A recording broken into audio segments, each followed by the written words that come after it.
بسم اللہ الرحمن الرحیم۔ السلام علیکم ورحمۃ اللہ وبرکاتہ۔ ناظرین کرام، آپ دیکھ اور سن رہے ہیں پروگرام غزوہ ہند پیر پنجر سرکار کی نظر میں۔ ناظرین کرام، آج ایک نئی ویڈیو کے ساتھ، نئی پیشن گوئیوں کے ساتھ میں حاضر ہوں، تو چلتے ہیں ناظرین آج کی ویڈیو کی طرف۔ ناظرین کرام، پیر صاحب کہتے ہیں کہ وزیر اعظم کا کہنا ہے کہ گلوبل وارمنگ کی وجہ سے پاکستان اس وقت دنیا کا گرم ترین ملک بن گیا ہے۔ عالمی حدت سے خطے میں گلیشیئر پگھلنا شروع ہو گئے ہیں۔ دنیا میں جو کاربن فضا میں بھیجی جا رہی ہے، پاکستان کا اس میں 1% حصہ بھی نہیں ہے۔ پاکستان میں جو ہوا ہے وہ پاکستان تک محدود نہیں رہے گا۔ تفصیلات کے مطابق وزیر اعظم شہباز شریف کی جانب سے اقوام متحدہ کی جنرل اسمبلی سے خطاب کرتے ہوئے کہا گیا کہ میں یہاں سب کو بتانے آیا ہوں کہ پاکستان کن حالات سے گزر رہا ہے۔ وزیر اعظم نے بتایا کہ 40 دن اور 40 راتیں بارشیں ہونے سے ایسا سیلاب آیا جو دنیا نے کبھی نہیں دیکھا۔ آج بھی ملک کا بڑا حصہ پانی میں ڈوبا ہوا ہے۔ سیلاب کی وجہ سے 1500 سے زائد افراد جاں بحق، جبکہ خواتین اور بچوں سمیت 3 کروڑ 30 لاکھ افراد بے گھر ہوئے ہیں۔ پاکستان میں ایسی قدرتی آفت کو نہیں دیکھا جس نے لوگوں کی زندگی بدل دی ہو۔ ماحولیاتی مسائل کی وجہ سے پاکستان شدید متاثر ہو رہا ہے۔ پاکستان کے لوگ پوچھتے ہیں کہ ان کے ساتھ یہ کیوں ہوا؟ حقیقت یہ ہے کہ پاکستان میں تباہی یہاں کے لوگوں کی وجہ سے نہیں ہوئی۔ وزیر اعظم نے کہا کہ میرا دل اور دماغ اس وقت بھی پاکستان میں ہے جو سیلاب سے متاثر ہے۔ ہمیں پہلے بڑھتے درجہ حرارت، اب سیلاب کی تباہی کا سامنا ہے۔ گلوبل وارمنگ کی وجہ سے پاکستان اس وقت دنیا کا گرم ترین ملک بن گیا ہے۔ عالمی حدت سے خطے میں گلیشیئر پگھلنا شروع ہو گئے ہیں۔ کاربن فضا کا حصہ بن رہی دنیا میں جو کاربن فضا کا حصہ بن رہی ہے، پاکستان کا اس میں 1% بھی حصہ نہیں ہے۔ وزیر اعظم نے کہا کہ ہمارے پاس فنڈز اور ضروریات کے درمیان فرق بڑھتا جا رہا ہے۔ جس حد تک ممکن ہے اپنے اخراجات سیلاب متاثرین کی مدد کے لیے وقف کیے ہیں۔ میرا سوال ہے کہ یہ بحران جس کے ہم ذمہ دار نہیں ہیں، کیا اس بحران میں ہم اکیلے رہ جائیں گے؟ پاکستان میں جو ہوا وہ پاکستان تک محدود نہیں رہے گا۔ دنیا سے موسمیاتی انصاف کی امید لگانا غلط نہ ہوگا۔ اقوام متحدہ کے سیکرٹری جنرل اور ان تمام رہنماؤں کا شکریہ جو اس مشکل گھڑی میں ہمارے ساتھ ہیں۔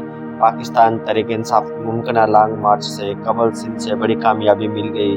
سینئر سیاستدان شیر محمد رند نے پی ٹی آئی میں شمولیت اختیار کر لی ہے۔ شیر محمد رند نے عمران خان سے ان کی رہائش گاہ پر ملاقات کی۔ اسد عمر اور پی ٹی آئی سندھ کے صدر علی حیدر زیدی بھی اس موقع پر موجود تھے۔ شیر محمد رند نے عمران خان کی قیادت اور پی ٹی آئی کے منشور پر مکمل اعتماد کا اظہار کیا۔ ملاقات کے دوران انہوں نے ساتھیوں کے ہمراہ پی ٹی آئی میں شمولیت کا باضابطہ اعلان کر دیا۔ عمران خان کی قیادت اور منشور پر مکمل اعتماد کا اظہار کیا۔ عمران خان نے پارٹی میں شمولیت پر سردار شیر محمد رند کا خیر مقدم کیا۔ قبل ازیں عوامی نیشنل پارٹی کے سینئر رہنما خورشید خان نے پارٹی سے 20 سالہ رفاقت ختم کر کے پاکستان تحریک انصاف میں شمولیت اختیار کی تھی۔ پی ٹی آئی نے عوامی نیشنل پارٹی کی اہم وکٹ گرا دی۔ ضلع کرکس اے این پی کے سینئر رہنما Khurshid Khan P T I میں شامل ہو گئے۔ وزیر اعلیٰ خیبر پختونخوا محمود خان نے پی ٹی آئی میں شامل ہونے پر خورشید خان کو مبارکباد دیتے ہوئے کہا کہ آنے والے وقت میں کئی سیاسی شخصیات پی ٹی آئی میں شمولیت اختیار کریں گی۔ انہوں نے مزید کہا کہ پی ٹی آئی ہی حقیقی معنوں میں عوام کی پسندیدہ سیاسی جماعت ہے اور عوام کا اعتماد دن بدن پی ٹی آئی پر بڑھتا جا رہا ہے۔ جب خورشید خان نے کہا کہ اے این پی کے ساتھ 20 سال سے زائد کی رفاقت رہی، اب عمران خان کے ساتھ چلنے کا فیصلہ کیا ہے۔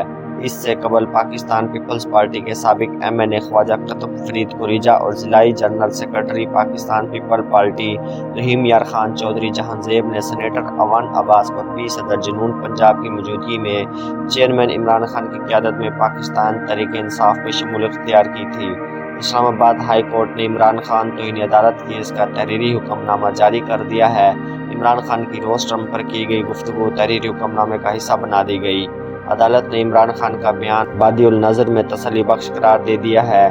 میڈیا رپورٹس کے مطابق اسلام آباد ہائی کورٹ نے عمران خان توہین عدالت کیس کا 2 صفحات پر مشتمل تحریری حکم نامہ جاری کر دیا ہے۔ اسلام آباد ہائی کورٹ نے عمران خان کا بیان بادی النظر میں تسلی بخش قرار دے دیا ہے۔ عمران خان کی روسٹرم پر کی گئی مکمل گفتگو حکم نامے کا حصہ بنا دی گئی ہے۔ اسلام آباد ہائی کورٹ نے حکم دیا کہ عمران خان 3 اکتوبر تک بیان الفی جمع کرائیں۔ فرد جرم پر سماعت کی گئی کارروائی 3 اکتوبر تک ملتوی کی جاتی ہے۔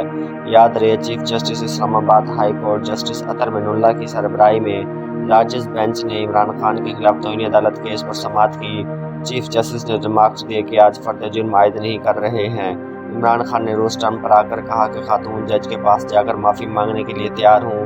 میں معافی مانگتا ہوں اگر میں نے کوئی لائن کراس کی، اگر خاتون جج کو تکلیف پہنچی ہو تو معافی مانگتا ہوں، یقین دلاتا ہوں کہ آئندہ کبھی کوئی ایسا عمل نہیں ہوگا۔ عمران خان نے کہا کہ کوئی بھی خود مختار عدلیہ کے لیے کوشش نہیں کرتا۔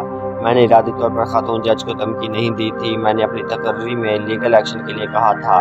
میں خاتون جج کے پاس جا کر معافی مانگنے کے لیے تیار ہوں۔ میں آئندہ اس قسم کی کوئی بات نہیں کروں گا۔ جیسے جیسے مقدمہ آگے چلا مجھے سنجیدگی کا احساس ہوا۔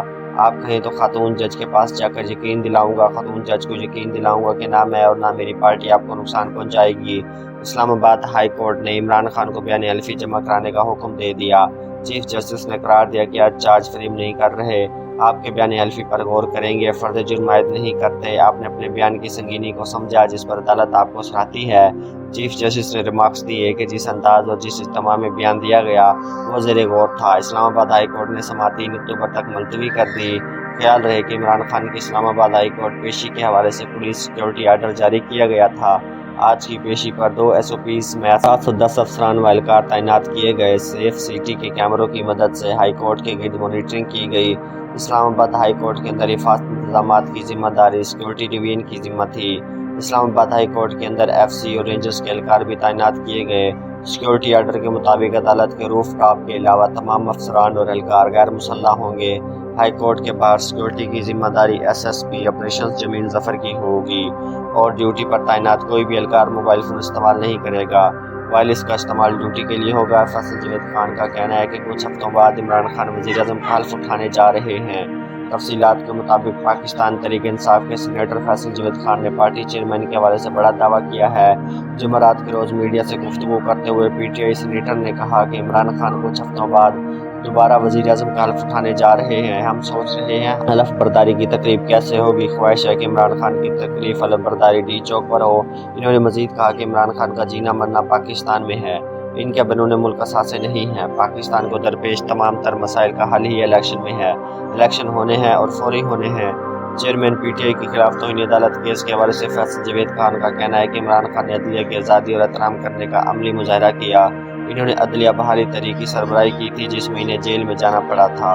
عمران خان کا پہلے دن جو موقف تھا آج بھی وہی تھا، جبکہ اپنے ایک اور بیان میں PTI سینیٹر نے چیف جسٹس کے ریمارکس کے حوالے سے کہا کہ میرا خیال ہے کہ قومی اسمبلی میں جانے والا مشورہ مناسب ہے۔ واضح ہے کہ سپریم کورٹ نے ایک بار پھر PTI کو اسمبلی میں واپسی کا مشورہ دیا۔ عدالت نے استعفوں کی منظوری کے خلاف اپیل پر عمران خان سے ہدایت لینے کی مہلت دے دی۔